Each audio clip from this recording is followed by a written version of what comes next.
ಜಗವೆಲ್ಲವೂ ನಿನ್ನ ಅರಸುತ್ತಿದೆ, ಒಂದು ಪ್ರೇಮದ ಹನಿಗೆ ಕಾಯುತ್ತಿದೆ. ಜಗವೆಲ್ಲವೂ ನಿನ್ನ ಅರಸುತ್ತಿದೆ, ಒಂದು ಪ್ರೇಮದ ಹನಿಗೆ ಕಾಯುತ್ತಿದೆ. ಆನಂದ ಮೇಘ ಘನವಾಗುತ್ತಿದೆ, ಅದು ಪರಮ ಪ್ರೇಮವ ಸುರಿಸುತ್ತಿದೆ. ನೀ ಪರಮ ಪ್ರಿಯನ ಪ್ರಿಯತಮೆಯಾಗಿ ಈ ಪ್ರೀತಿಯ ರೀತಿಯ ನಡೆಸು. ನೀ ಶಿವನ ಮಿಲನವ ಮಾಡು. ಓ ಪ್ರಿಯ ಪ್ರಾಣ ಪಕ್ಷಿ, ಓ ಪ್ರಿಯ ಪ್ರಾಣ ಪಕ್ಷಿ.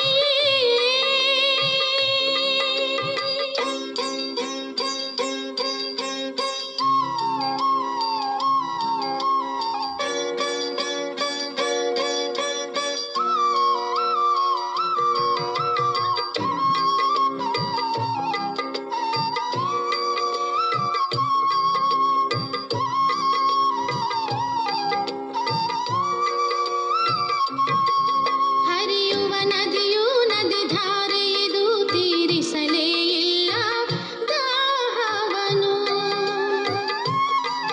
ಹರಿಯುವ ನದಿಯು ನದಿ ಧಾರೆಯಿದು, ತೀರಿಸಲೇ ಇಲ್ಲ ದಾಹವನು. ಸಂಗಮ ಯುಗದಿ ಹರಿಯುತ್ತಲಿಹುದು ಶಿವ ಪ್ರೇಮದ ಅಮೃತ ಧಾರೆಯಿದು. ಪ್ರಿಯ ಶಿವನಿಗೆ ನೀ ಅರ್ಪಣನಾಗು, ಜೀವನದ ಅರ್ಪಣವ ಮಾಡು. ನೀ ಶಿವನ ಮಿಲನವ ಮಾಡು. ಓ ಪ್ರಿಯ ಪ್ರಾಣ ಪಕ್ಷಿ, ಓ ಪ್ರಿಯ ಪ್ರಾಣ ಪಕ್ಷಿ.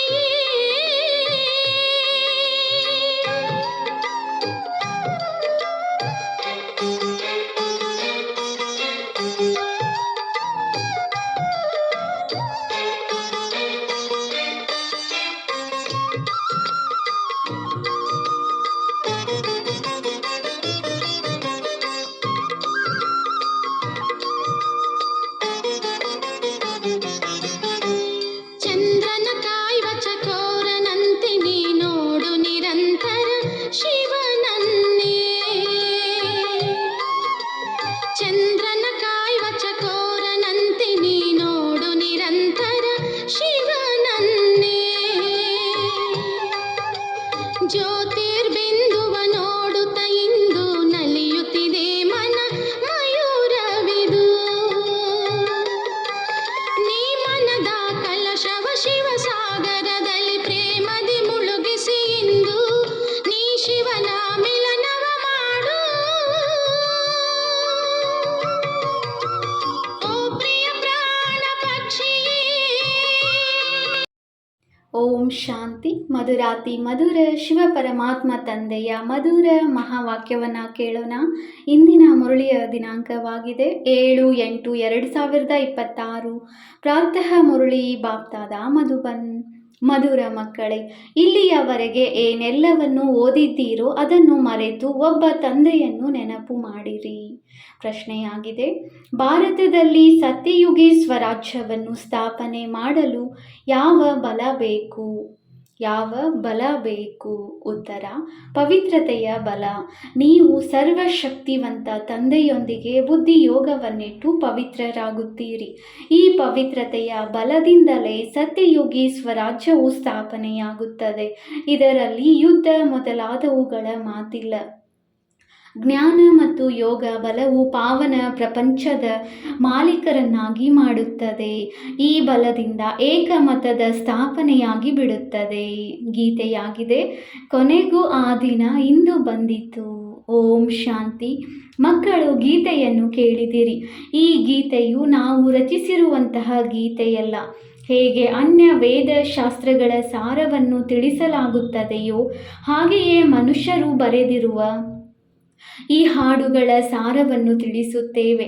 ಮಕ್ಕಳಿಗೆ ತಿಳಿದಿದೆ, ಅಂಬಿಗ ಅಥವಾ ಹೂದೋಟದ ಮಾಲೀಕ ಹಾಗೂ ಸದ್ಗತಿದಾತ ಒಬ್ಬರೇ ತಂದೆಯಾಗಿದ್ದಾರೆ. ಎಲ್ಲರೂ ಜೀವನ್ಮುಕ್ತಿಗಾಗಿಯೇ ಭಕ್ತಿ ಮಾಡುತ್ತಾರೆ, ಆದರೆ ಜೀವನ್ಮುಕ್ತಿ ಅಥವಾ ಸದ್ಗತಿದಾತನು ಒಬ್ಬ ಭಗವಂತನಾಗಿದ್ದಾರೆ. ಅದರ ಅರ್ಥವನ್ನು ಮಕ್ಕಳೇ ತಿಳಿದುಕೊಳ್ಳುತ್ತೀರಿ, ಮನುಷ್ಯರಿಗೆ ಅರ್ಥವಾಗುವುದಿಲ್ಲ. ಸದ್ಗತಿ ಅರ್ಥಾತ್ ದುಃಖದಿಂದ ಬಿಡಿಸಿ ಶಾಂತಿಯ ಪ್ರಾಪ್ತಿ ಮಾಡಿಸುತ್ತಾರೆ. ಭಾರತವಾಸಿ ಮಕ್ಕಳಿಗೆ ತಿಳಿದಿದೆ, ಈ ಲಕ್ಷ್ಮೀನಾರಾಯಣರ ರಾಜ್ಯವಿದ್ದಾಗ ಇಲ್ಲಿ ಸುಖ, ಶಾಂತಿ, ಪವಿತ್ರತೆ ಇತ್ತು.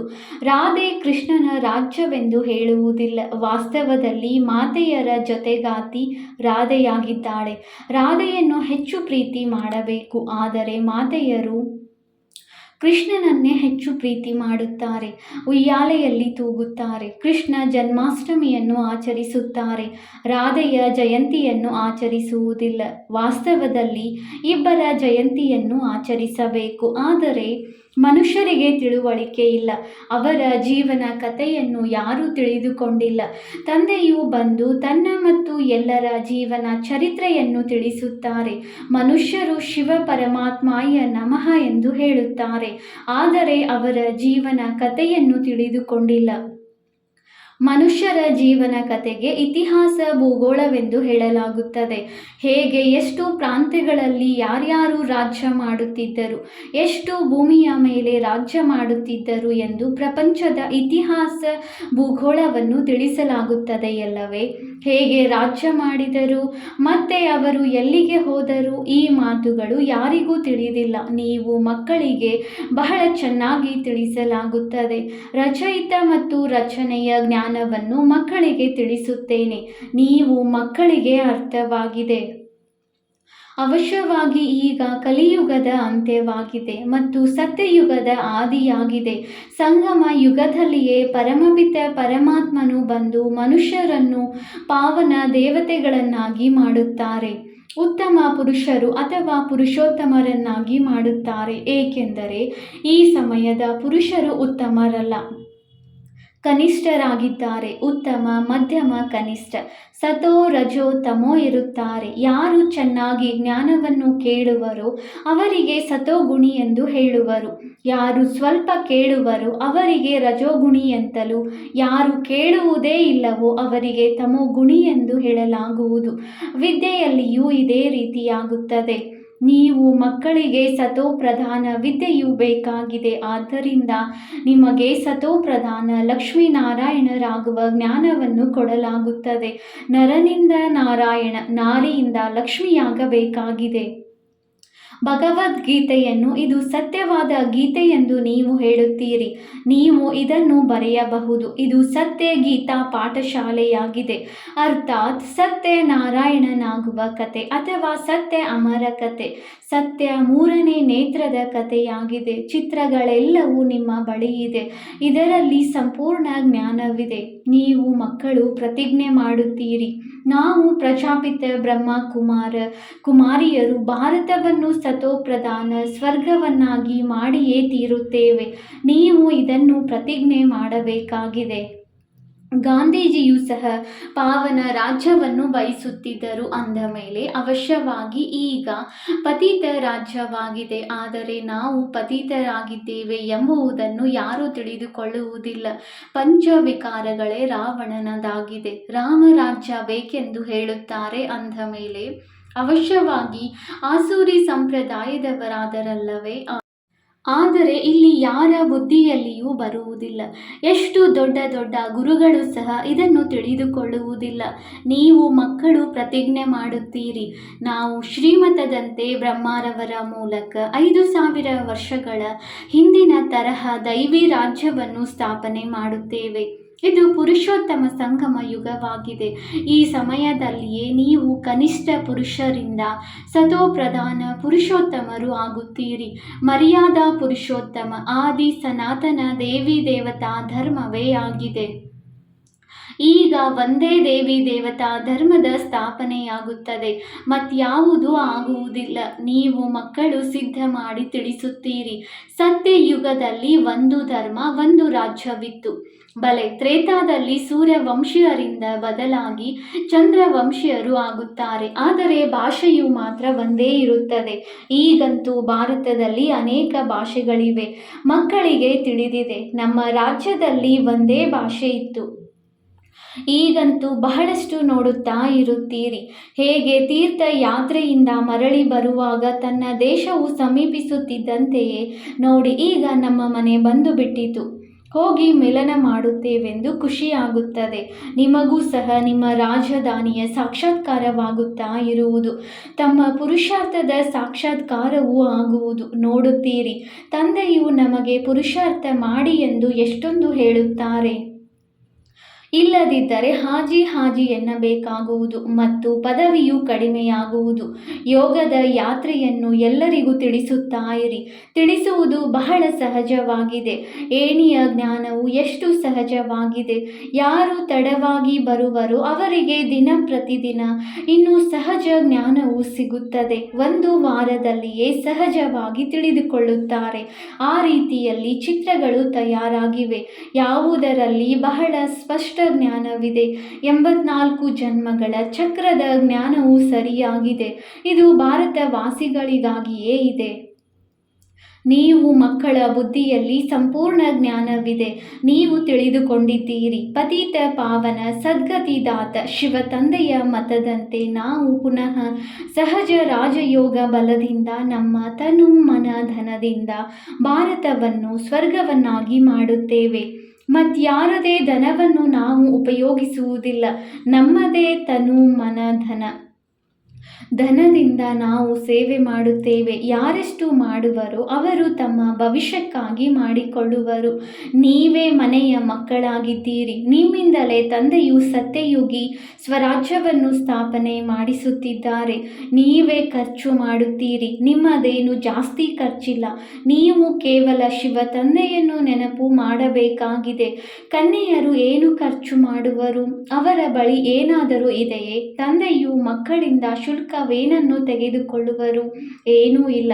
ಶಾಲೆಗಳಲ್ಲಿ ಮೊದಲು ಶುಲ್ಕದ ಮಾತನಾಡುತ್ತಾರೆ. ಅಲ್ಲಿ ವಿದ್ಯಾಭ್ಯಾಸ ಮಾಡಲು ಎಷ್ಟೊಂದು ಖರ್ಚಾಗುತ್ತದೆ. ಇಲ್ಲಂತೂ ಶಿವ ತಂದೆಯು ಮಕ್ಕಳಿಂದ ಹಣವನ್ನು ಹೇಗೆ ತೆಗೆದುಕೊಳ್ಳುವರು? ಶಿವ ತಂದೆಯು ಹಣ ತೆಗೆದುಕೊಳ್ಳಲು ತನಗಾಗಿ ಮನೆ ಕಟ್ಟಿಸಬೇಕಾಗಿದೆಯೇ?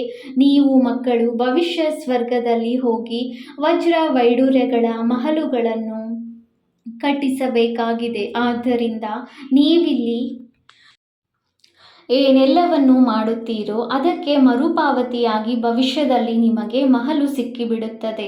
ಇವು ಬಹಳ ತಿಳಿದುಕೊಳ್ಳುವ ಮಾತುಗಳಾಗಿವೆ. ಯಾರೆಷ್ಟು ತನ್ನ ತನು ಮನ ಧನದಿಂದ ಸೇವೆ ಮಾಡುವರೋ ಅಷ್ಟೇ ಅವರು ಅಲ್ಲಿ ಪಡೆಯುತ್ತಾರೆ. ಕಾಲೇಜು ಅಥವಾ ಆಸ್ಪತ್ರೆಗಳನ್ನು ಕಟ್ಟಿಸುತ್ತಾರೆ. ಅದರಲ್ಲಿ 10-20 ಲಕ್ಷ ರೂಪಾಯಿಗಳನ್ನು ತೊಡಗಿಸಬೇಕಾಗುತ್ತದೆ. ಇಲ್ಲಂತೂ ಅಷ್ಟೊಂದು ಖರ್ಚಿಲ್ಲ. ಚಿಕ್ಕ ಮನೆಯಲ್ಲಿಯೇ ಆತ್ಮಿಕ ಆಸ್ಪತ್ರೆ ಯೂನಿವರ್ಸಿಟಿಯನ್ನು ತೆರೆಯುತ್ತೀರಿ. ಪಾಂಡವರ ಪತಿಯು ಯಾರಾಗಿದ್ದಾರೆ? ಅದರಲ್ಲಿ ಕೃಷ್ಣನ ಹೆಸರನ್ನು ಬರೆದು ಬಿಟ್ಟಿದ್ದಾರೆ. ವಾಸ್ತವದಲ್ಲಿ ನಿರಾಕಾರ ಭಗವಂತನಾಗಿದ್ದಾರೆ. ನಿಮಗೆ ಶ್ರೀಮತವನ್ನು ಕೊಡುವವರು ಭಗವಂತನಾಗಿದ್ದಾರೆ. ಉಳಿದೆಲ್ಲರೂ ರಾವಣ ರಾಜ್ಯದಲ್ಲಿ ರಾವಣ ಮತದ ಮೇಲಿದ್ದಾರೆ. ರಾವಣ ಮತದಂತೆ ಎಷ್ಟೊಂದು ಪತಿತರಾಗಿ ಬಿಟ್ಟಿದ್ದಾರೆ. ಈಗ ಇದೇ ಹಳೆಯ ಸೃಷ್ಟಿಯು ಹೊಸದಾಗುತ್ತದೆ. ಸೃಷ್ಟಿಯಲ್ಲಿ ಭಾರತವಿತ್ತು. ನವ ಭಾರತ ಹಳೆಯ ಭಾರತವೆಂದು ಹೇಳುತ್ತಾರೆ. ನವ ಭಾರತವಂತೂ ಸ್ವರ್ಗವಾಗಿತ್ತು. ಈಗ ಭಾರತವು ಹಳೆಯದಾಗಿದೆ. ಆದ್ದರಿಂದ ನರಕವಾಗಿದೆ. ಇದಕ್ಕೆ ರೌರವ ನರಕವೆಂದು ಹೇಳಲಾಗುತ್ತದೆ. ಮನುಷ್ಯರದೇ ಮಾತಾಗಿದೆ. ಇಲ್ಲಿ ಸುಖದ ಹೆಸರು ಗುರುತು ಇಲ್ಲ. ಇಲ್ಲಿರುವ ಸುಖವು ಸುಖವಲ್ಲ. ಈ ಸಮಯದ ಸುಖವು ಕಾಗವಿಷ್ಟ ಸಮಾನವೆಂದು ಸನ್ಯಾಸಿಗಳು ಹೇಳುತ್ತಾರೆ. ಆದ್ದರಿಂದ ಅವರು ಗೃಹಸ್ಥ ವ್ಯವಹಾರವನ್ನು ಬಿಟ್ಟು ಬಿಡುತ್ತಾರೆ. ಆದರೆ ಅವರು ಸ್ವರ್ಗ ಅಥವಾ ಸತ್ಯಯುಗದ ಸ್ಥಾಪನೆ ಮಾಡಲು ಸಾಧ್ಯವಿಲ್ಲ. ಪರಮಾತ್ಮನೇ ಕೃಷ್ಣ ಪುರಿಯನ್ನು ಸ್ಥಾಪನೆ ಮಾಡುತ್ತಾರೆ. ಶ್ರೀಕೃಷ್ಣನ ಆತ್ಮ ಮತ್ತು ಶರೀರ ಎರಡೂ ಸತೋಪ್ರಧಾನವಾಗಿತ್ತು. ಆದ್ದರಿಂದ ಎಲ್ಲರೂ ಬಹಳ ಪ್ರೀತಿ ಮಾಡುತ್ತಾರೆ. ಏಕೆಂದರೆ ಪವಿತ್ರನಲ್ಲವೇ? ಚಿಕ್ಕ ಮಕ್ಕಳು ಬ್ರಹ್ಮಜ್ಞಾನಿಗಳ ಸಮಾನರೆಂದು ಗಾಯನವಿದೆ. ಚಿಕ್ಕ ಮಕ್ಕಳಿಗೆ ವಿಕಾರದ ಬಗ್ಗೆ ತಿಳಿದಿರುವುದಿಲ್ಲ, ಸನ್ಯಾಸಿಗಳಿಗಾದರೂ ತಿಳಿದಿರುತ್ತದೆ. ಮಕ್ಕಳು ಜನ್ಮದಿಂದಲೇ ಮಹಾತ್ಮರಾಗಿರುತ್ತಾರೆ. ಮಕ್ಕಳಿಗೆ ಪವಿತ್ರ ಹೂಗಳೆಂದು ಹೇಳಲಾಗುತ್ತದೆ. ನಂಬರ್ 1 ಹೂ ಶ್ರೀಕೃಷ್ಣನಾಗಿದ್ದಾನೆ. ಸ್ವರ್ಗ ಹೊಸ ಪ್ರಪಂಚದ ಮೊದಲ ರಾಜಕುಮಾರನಾಗಿದ್ದಾನೆ. ಜನ್ಮ ಪಡೆದುಕೊಂಡಾಗ ಮೊದಲ ರಾಜಕುಮಾರನೆಂದು ಹೇಳುತ್ತಾರೆ. ಶ್ರೀಕೃಷ್ಣನಂತಹ ಮಗುವಾಗಲಿ ಎಂದು ಕೃಷ್ಣನನ್ನು ಎಲ್ಲರೂ ನೆನಪು ಮಾಡುತ್ತಾರೆ. ಈಗ ತಂದೆಯು ಹೇಳುತ್ತಾರೆ, ನೀವು ಏನು ಪದವಿಯನ್ನು ಪಡೆಯಬೇಕಾದರೂ ಈಗ ಪಡೆಯಿರಿ. ಕೇವಲ ಒಬ್ಬ ಕೃಷ್ಣನೇ ಆಗುವುದಿಲ್ಲ, ಎಷ್ಟೊಂದು ಮಂದಿ ರಾಜಕುಮಾರನಾಗುತ್ತಾರೆ. ಪ್ರಥಮ, ದ್ವಿತೀಯ, ತೃತೀಯ ಹೀಗೆ ಇರುತ್ತಾರಲ್ಲವೇ? ಅಂದಾಗ ಇಲ್ಲಿಯೂ ರಾಜಧಾನಿ ಇದೆ. ತಂದೆಯ ಹಿಂದೆ ಮತ್ತೆ ಅನ್ಯರು ಸಿಂಹಾಸನವನ್ನೇರುತ್ತಾರೆ. ಹೇಗೆ ಮನೆತನವಿರುತ್ತದೆಯಲ್ಲವೇ, ಹಾಗೆಯೇ ಇದು ಸಹ ಮನೆತನವಾಗಿದೆ. ನಿಮ್ಮ ಸಂಬಂಧವು ಕ್ರಿಶ್ಚಿಯನ್ನರೊಂದಿಗೆ ಇದೆ. ಕೃಷ್ಣ ಮತ್ತು ಕ್ರಿಶ್ಚಿಯನ್ ಇಬ್ಬರದು ಒಂದೇ ರಾಶಿಯಾಗಿದೆ. ಲೇವಾದೇವಿಯೂ ಸಹ ಪರಸ್ಪರ ಬಹಳ ನಡೆಯುತ್ತಿದೆ. ಭಾರತದಿಂದ ಅವರು ಎಷ್ಟೊಂದು ಹಣವನ್ನು ತೆಗೆದುಕೊಂಡು ಹೋಗಿದ್ದಾರೆ, ಈಗ ಮತ್ತೆ ಕೊಡುತ್ತಿದ್ದಾರೆ, ರಿಟರ್ನ್ ಸೇವೆ ಮಾಡುತ್ತಿದ್ದಾರೆ. ಈ ಯುರೋಪಿಯನ್ನರು ಪರಸ್ಪರ ಹೊಡೆದಾಡಿ ಸಮಾಪ್ತಿಯಾಗಿ ಬಿಡುತ್ತಾರೆ. ಇದರ ಮೇಲೂ ಕಥೆಯೂ ಇದೆ. 2 ಬೆಕ್ಕುಗಳು ಕಾದಾಡಿದವು, ಮಧ್ಯದಲ್ಲಿ ಬೆಣ್ಣೆಯನ್ನು ಕೋತಿಯು ತಿಂದು ಹೋಯಿತು.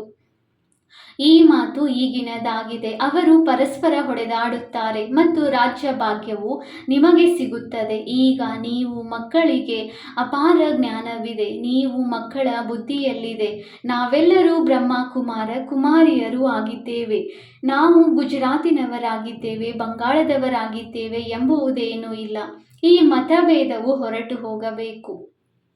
ನಾವು ಒಬ್ಬ ತಂದೆಯ ಸಂತಾನರಾಗಿದ್ದೇವೆ. ಬ್ರಹ್ಮರವರ ಮೂಲಕ ಶಿವ ತಂದೆಯ ಶ್ರೀಮತದಂತೆ ಪುನಃ ನಾವು ನಮ್ಮ ಸ್ವರಾಜ್ಯವನ್ನು ಜ್ಞಾನ ಮತ್ತು ಯೋಗ ಬಲದಿಂದ ಸ್ಥಾಪನೆ ಮಾಡುತ್ತಿದ್ದೇವೆ. ಯೋಗ ಬಲದಿಂದಲೇ ನಾವು ಪಾವನರು ಆಗುತ್ತೇವೆ. ತಂದೆಯು ಸರ್ವಶಕ್ತಿವಂತನಾಗಿದ್ದಾರೆ, ಅವರಿಂದ ಬಲ ಸಿಗುತ್ತದೆ. ನೀವು ವಿಶ್ವದ ರಾಜ್ಯಭಾಗ್ಯವನ್ನು ಪಡೆಯುತ್ತೀರಿ. ಇದರಲ್ಲಿ ಯುದ್ಧ ಇತ್ಯಾದಿಗಳ ಮಾತಿಲ್ಲ. ಎಲ್ಲವೂ ಪವಿತ್ರತೆಯ ಮೇಲೆ ಆಧಾರಿತವಾಗಿದೆ. ಬಂದು ನಮ್ಮನ್ನು ಪತಿತರಿಂದ ಪಾವನ ಮಾಡಿ ಎಂದು ಹೇಳುತ್ತಾರೆ. ಅಂದ ಮೇಲೆ ಇದು ನೆನಪಿನದೇ ಬಲವಾಗಿದೆ. ಇಲ್ಲಿಂದ ಹೋದ ನಂತರ ಕಾರ್ಯ ವ್ಯವಹಾರಗಳಲ್ಲಿ ಎಲ್ಲವನ್ನು ಮರೆತು ಬಿಡುವುದಲ್ಲ. ಇಲ್ಲಿ ಸನ್ಮುಖದಲ್ಲಂತೂ ಜ್ಞಾನ ಸಾಗರನ ಅಲೆಗಳನ್ನು ನೋಡುತ್ತಾ ಇರುತ್ತೀರಿ. ನದಿಗಳಲ್ಲಿ ಈ ಅಲೆಗಳು ಇರುವುದಿಲ್ಲ. ಸಾಗರದ ಒಂದು ಅಲೆಯು ಎಷ್ಟೊಂದು ನಷ್ಟವನ್ನುಂಟು ಮಾಡಿಬಿಡುತ್ತದೆ. ಯಾವಾಗ ಭೂಕಂಪವಾಗುವುದೋ ಆಗ ಸಾಗರವು ಉಕ್ಕುತ್ತದೆ. ಸಾಗರವನ್ನು ಒಣಗಿಸಿ ಜಮೀನನ್ನು ಮಾಡಿಕೊಂಡಿದ್ದಾರೆ. ಆ ಜಮೀನನ್ನು ಎಷ್ಟೊಂದು ಬೆಲೆಗೆ ಮಾರುತ್ತಾರೆ. ನಿಮಗೆ ತಿಳಿದಿದೆ, ಮೊದಲು ಈ ಬಾಂಬೆ ಇರಲಿಲ್ಲ. ಇದು ಬಹಳ ಚಿಕ್ಕ ಹಳ್ಳಿಯಾಗಿತ್ತು. ಮಾತೆಯರಂತೂ ಬಹಳ ಮುಗ್ಧರಾಗಿದ್ದಾರೆ. ಇವರು ಅಷ್ಟೊಂದು ವಿದ್ಯಾವಂತರಲ್ಲ. ಇಲ್ಲಂತೂ ಓದಿರುವುದೆಲ್ಲವನ್ನೂ ಮರೆಯಬೇಕಾಗಿದೆ. ನೀವು ಏನನ್ನೂ ಓದಿಲ್ಲವೆಂದರೆ ಇನ್ನೂ ಒಳ್ಳೆಯದೇ ಆಗಿದೆ. ಓದಿರುವ ಮನುಷ್ಯರು ಇದನ್ನು ತಿಳಿದುಕೊಳ್ಳುವ ಸಮಯದಲ್ಲಿ ಎಷ್ಟೊಂದು ಪ್ರಶ್ನೆಗಳನ್ನು ಮಾಡುತ್ತಾರೆ. ಇಲ್ಲಂತೂ ಕೇವಲ ತಂದೆಯನ್ನು ನೆನಪು ಮಾಡಬೇಕಾಗಿದೆ. ಯಾವುದೇ ದೇಹಧಾರಿ ಮನುಷ್ಯರನ್ನು ನೆನಪು ಮಾಡುವ ಅವಶ್ಯಕತೆ ಇಲ್ಲ. ಮಹಿಮೆಯು ಒಬ್ಬ ಬೇಹದ್ದಿನ ತಂದೆಯದಾಗಿದೆ. ನಿಮಗೆ ತಿಳಿದಿದೆ, ಒಬ್ಬ ಭಗವಂತನೇ ಶ್ರೇಷ್ಠಾತಿ ಶ್ರೇಷ್ಠನಾಗಿದ್ದಾರೆ. ಅವರ ನಂತರ ಬ್ರಹ್ಮ. ಇವರಿಗಿಂತಲೂ ಶ್ರೇಷ್ಠರು ಮತ್ಯಾರೂ ಇಲ್ಲ. ಇವರಿಗಿಂತ ದೊಡ್ಡ ವ್ಯಕ್ತಿಗಳು ಯಾರೂ ಇಲ್ಲ. ಆದರೆ ಇವರು ಎಷ್ಟು ಸಾಧಾರಣವಾಗಿ ನಡೆಯುತ್ತಾರೆ ನೋಡಿರಿ. ಮಕ್ಕಳೊಂದಿಗೆ ಎಷ್ಟು ಸಾಧಾರಣ ರೀತಿಯಿಂದ ಕುಳಿತುಕೊಳ್ಳುತ್ತಾರೆ. ರೈಲಿನಲ್ಲಿ ಹೋಗುತ್ತಾರೆ. ಇವರು ಯಾರು ಎಂಬುದು ಯಾರಿಗೇನು ತಿಳಿದಿದೆ? ಭಗವಂತನು ಬಂದು ಜ್ಞಾನವನ್ನು ಕೊಡುತ್ತಾರೆ ಅಂದ ಮೇಲೆ ಅವಶ್ಯವಾಗಿ ಪ್ರವೇಶ ಮಾಡಿ ಜ್ಞಾನ ಕೊಡುವರಲ್ಲವೇ? ಒಂದು ವೇಳೆ ಕೃಷ್ಣನಿದ್ದಿದ್ದರೆ ಇಲ್ಲಿ ಬಹಳ ಜನಸಂದಣಿಯಾಗಿ ಬಿಡುತ್ತಿತ್ತು. ಮತ್ತೆ ಓದಿಸಲು ಸಾಧ್ಯವಾಗುತ್ತಿರಲಿಲ್ಲ. ಕೇವಲ ದರ್ಶನ ಮಾಡುತ್ತಾ ಇರುತ್ತಿದ್ದರು. ಇಲ್ಲಂತೂ ತಂದೆಯು ಗುಪ್ತ ಸಾಧಾರಣ ವೇಷದಲ್ಲಿ ಕುಳಿತು ಓದಿಸುತ್ತಾರೆ. ನೀವು ಗುಪ್ತ ಸೈನಿಕರಾಗಿದ್ದೀರಿ. ನಿಮಗೆ ತಿಳಿದಿದೆ, ನಾವಾತ್ಮರು ಯೋಗ ಬಲದಿಂದ ಪುನಃ ನಮ್ಮ ರಾಜ್ಯವನ್ನು ಸ್ಥಾಪನೆ ಮಾಡುತ್ತಿದ್ದೇವೆ. ಈ ಹಳೆಯ ಶರೀರವನ್ನು ಬಿಟ್ಟು ಹೋಗಿ ಹೊಸ ಸುಂದರ ಶರೀರವನ್ನು ಧಾರಣೆ ಮಾಡಿಕೊಳ್ಳುತ್ತೇವೆ. ಈಗ ಆಸೂರಿ ಸಂಪ್ರದಾಯದವರಾಗಿದ್ದೇವೆ, ನಂತರ ದೈವಿ ಸಂಪ್ರದಾಯದವರಾಗುತ್ತೇವೆ. ನಾನು ಹೊಸ ಪ್ರಪಂಚದಲ್ಲಿ ದೈವಿ ಶರೀರವನ್ನು ಧಾರಣೆ ಮಾಡಿ ರಾಜ್ಯಭಾರ ಮಾಡುತ್ತೇವೆಂದು ಆತ್ಮವು ಹೇಳುತ್ತದೆ. ಆತ್ಮವು ಪುರುಷನದಾಗಿದೆ, ಶರೀರವು ಪ್ರಕೃತಿಯದಾಗಿದೆ. ಆತ್ಮವು ಸದಾ ಪುರುಷನಾಗಿರುತ್ತದೆ. ಬಾಕಿ ಲೆಕ್ಕಾಚಾರದಿಂದ ಆತ್ಮಕ್ಕೆ ಸ್ತ್ರೀ ಪುರುಷರ ಶರೀರ ಸಿಗುತ್ತದೆ. ಆದರೆ ನಾನು ಅವಿನಾಶಿ ಆತ್ಮನಾಗಿದ್ದೇನೆ. ಈ ಚಕ್ರವು ಸುತ್ತುತ್ತಾ ಇರುತ್ತದೆ. ಕಲಿಯುಗದ ವಿನಾಶವು ಅವಶ್ಯವಾಗಿ ಆಗುವುದು. ವಿನಾಶದ ಚಿಹ್ನೆಗಳನ್ನು ಸನ್ಮುಖದಲ್ಲಿ ನೋಡುತ್ತೀರಿ. ಅದೇ ಮಹಾಭಾರತ ಯುದ್ಧವಾಗಿದೆ. ಅಂದ ಮೇಲೆ ಅವಶ್ಯವಾಗಿ ಭಗವಂತನು ಇರುವರು. ಯಾವ ರೂಪದಲ್ಲಿ ಯಾವ ತನುವಿನಲ್ಲಿದ್ದಾರೆ ಎಂಬುದು ನೀವು ಮಕ್ಕಳ ವಿನಃ ಯಾರಿಗೂ ತಿಳಿದಿಲ್ಲ. ನಾನು ಸಂಪೂರ್ಣ ಸಾಧಾರಣ ತನುವಿನಲ್ಲಿ ಬರುತ್ತೇನೆ. ನಾನು ಕೃಷ್ಣನ ತನುವಿನಲ್ಲಿ ಬರುವುದಿಲ್ಲವೆಂದು ತಂದೆಯು ಹೇಳುತ್ತಾರೆ. ಈ ಕೃಷ್ಣನ ಆತ್ಮವೇ ಪೂರ್ಣ 84 ಜನ್ಮಗಳನ್ನು ತೆಗೆದುಕೊಳ್ಳುತ್ತದೆ. ನಾನು ಇವರ ಬಹಳ ಜನ್ಮಗಳ ಅಂತ್ಯದಲ್ಲಿ ಬರುತ್ತೇನೆ. 84 ಜನ್ಮಗಳನ್ನು ಸೂರ್ಯವಂಶಿ ಮನೆತನದವರೇ ತೆಗೆದುಕೊಳ್ಳುತ್ತಾರೆ. ಅವರೇ ಮೊದಲ ನಂಬರ್ನಲ್ಲಿ ಬರುತ್ತಾರೆ. ನಿಮಗೆ ಸಾಕಾರಿ ವೃಕ್ಷ ಮತ್ತು ನಿರಾಕಾರಿ ವೃಕ್ಷ ಎರಡರ ಸಂಪೂರ್ಣ ಜ್ಞಾನವಿದೆ. ಮೂಲ ವತನದಿಂದ ಆತ್ಮರು ನಂಬರ್ವಾರಾಗಿ ಬರುತ್ತಾರೆ. ಮೊಟ್ಟ ಮೊದಲು ದೇವಿ ದೇವತಾ ಧರ್ಮದ ಆತ್ಮರು ಬರುತ್ತಾರೆ. ನಂತರ ನಂಬರ್ವಾರ್ ಅನ್ಯ ಧರ್ಮದವರು ಬರುತ್ತಾರೆ. ಚಿತ್ರಗಳಲ್ಲಿ ಬಹಳ ಶ್ರೇಷ್ಠ ಜ್ಞಾನವಿದೆ. ಮಕ್ಕಳು ಇದನ್ನು ತಿಳಿಸಬೇಕಾಗಿದೆ. ಇದರಲ್ಲಿ ಕುಮಾರಿಯರು ಎದ್ದು ನಿಲ್ಲಬೇಕು. ಯಾರಾದರೂ ಕನ್ಯೆಯರು ಇಂತಿಂತಹ ಮಾತುಗಳನ್ನು ತಿಳಿಸಿದರೆ ಚಮತ್ಕಾರವಾಗುವುದಲ್ಲವೇ, ಹೆಸರು ಪ್ರಸಿದ್ಧವಾಗುವುದು. ಲೌಕಿಕ ಅಲೌಕಿಕ ಹೆಸರನ್ನು ಪ್ರಸಿದ್ಧಗೊಳಿಸುವಿರಿ. ಒಳ್ಳೆಯದು. ಮಧುರಾತಿ ಮಧುರ ಅಗಲಿ ಹೋಗಿ ಮರಳಿ ಸಿಕ್ಕಿರುವ ಮಕ್ಕಳ ಪ್ರತಿ ಮಾತಾಪಿತ ಬಾಪ್ದಾದಾರವರ ನೆನಪು, ಪ್ರೀತಿ ಹಾಗೂ ಸುಪ್ರಭಾತ್. ಆತ್ಮಿಕ ಮಕ್ಕಳಿಗೆ ಆತ್ಮಿಕ ತಂದೆಯ ನಮಸ್ತೆ. ನಾವು ಆತ್ಮಿಕ ಮಕ್ಕಳಿಂದ ಆತ್ಮಿಕ ತಂದೆಗೆ ನೆನಪು, ಪ್ರೀತಿ ಹಾಗೂ ನಮಸ್ತೆ ನಮಸ್ತೆ ನಮಸ್ತೆ. ಧಾರಣೆಗಾಗಿ ಮುಖ್ಯ ಸಾರ. ಪಾಯಿಂಟ್ ನಂಬರ್ 1, ಸಂಗಮ ಯುಗದಲ್ಲಿ ಶ್ರೇಷ್ಠ ಕರ್ಮ ಮಾಡಿ ಪುರುಷೋತ್ತಮರು ಆಗಬೇಕಾಗಿದೆ. ಕನಿಷ್ಠರಾಗುವಂತಹ ಯಾವುದೇ ಕರ್ಮ ಮಾಡಬಾರದು. ಪಾಯಿಂಟ್ ನಂಬರ್ 2, ಗುಪ್ತ ರೂಪದಲ್ಲಿ ತಂದೆಯ ಸಹಯೋಗಿಗಳಾಗಿ ಭಾರತವನ್ನು ಸ್ವರ್ಗವನ್ನಾಗಿ ಮಾಡುವ ಸೇವೆ ಮಾಡಬೇಕಾಗಿದೆ. ತಮ್ಮದೇ ತನು ಮನ ಧನದಿಂದ ಭಾರತವನ್ನು ಸ್ವರ್ಗವನ್ನಾಗಿ ಮಾಡಬೇಕಾಗಿದೆ. ನೆನಪು ಮತ್ತು ಪವಿತ್ರತೆಯ ಬಲವನ್ನು ಜಮಾ ಮಾಡಿಕೊಳ್ಳಬೇಕಾಗಿದೆ. ವರದಾನ: ತಮ್ಮ ಸಂಪೂರ್ಣ ಸ್ಥಿತಿಯ ಮೂಲಕ ಸರ್ವ ಪ್ರಕಾರದ ಅಧೀನತೆಯನ್ನು ಸಮಾಪ್ತಿಗೊಳಿಸುವ ಪ್ರಕೃತಿ ಜೀತ ಭವ.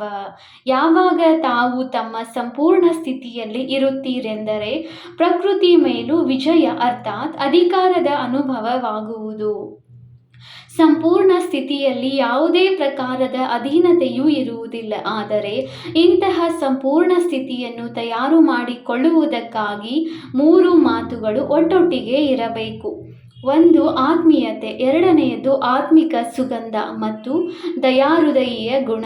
ಯಾವಾಗ ಈ 3 ಮಾತುಗಳು ಪ್ರತ್ಯಕ್ಷ ರೂಪದಲ್ಲಿ, ಸ್ಥಿತಿಯಲ್ಲಿ ಹಾಗೂ ಚಹರೆ ಮತ್ತು ಕರ್ಮದಲ್ಲಿಯೂ ಕಾಣಿಸುತ್ತದೆಯೋ ಆಗ ಹೇಳಲಾಗುತ್ತದೆ ಅಧಿಕಾರಿ ಅಥವಾ ಪ್ರಕೃತಿ ಜೀತ್ ಆತ್ಮಭವ. ಸ್ಲೋಗನ್: ಶ್ರೀಮತದ ಕಡಿವಾಣವು ಸಮರ್ಥವಾಗಿದ್ದರೆ ಮನಸ್ಸೆಂಬ ಕುದುರೆಯು ಓಡಿ ಹೋಗಲು ಸಾಧ್ಯವಿಲ್ಲ. ಅವ್ಯಕ್ತ ಸೂಚನೆ: ಅಪವಿತ್ರತೆಯ ಬೀಜವನ್ನು ಸಮಾಪ್ತಿ ಮಾಡಿ ಸಂಪೂರ್ಣ ಸ್ವಚ್ಛ ಆಗಿರಿ, ಪವಿತ್ರ ಆಗಿರಿ. ಒಂದು ವೇಳೆ ಯಾವುದೇ ಅಪವಿತ್ರತೆ ವೃತ್ತಿ, ಸ್ಮೃತಿ ಅಥವಾ ಸಂಕಲ್ಪದಲ್ಲಿ ಇದೆ ಎಂದರೆ ಬ್ರಾಹ್ಮಣತನದ ಸ್ಥಿತಿಯಲ್ಲಿ ಸ್ಥಿತರಾಗಲು ಸಾಧ್ಯವಿಲ್ಲ. ಹಾಗಾಗಿ ಹೆಜ್ಜೆ ಹೆಜ್ಜೆಯಲ್ಲಿ ಎಚ್ಚರವಾಗಿರಿ. ವಿಶೇಷತೆಗಳೊಂದಿಗೆ ಒಂದು ವೇಳೆ ಯಾವುದಾದರೂ ಒಂದು ಬಲಹೀನತೆ ಇದ್ದರೂ ಒಂದು ಬಲಹೀನತೆ ಅನೇಕ ವಿಶೇಷತೆಗಳನ್ನು ಸಮಾಪ್ತಿ ಮಾಡಿ ಬಿಡುವುದು. ಓಂ ಶಾಂತಿ.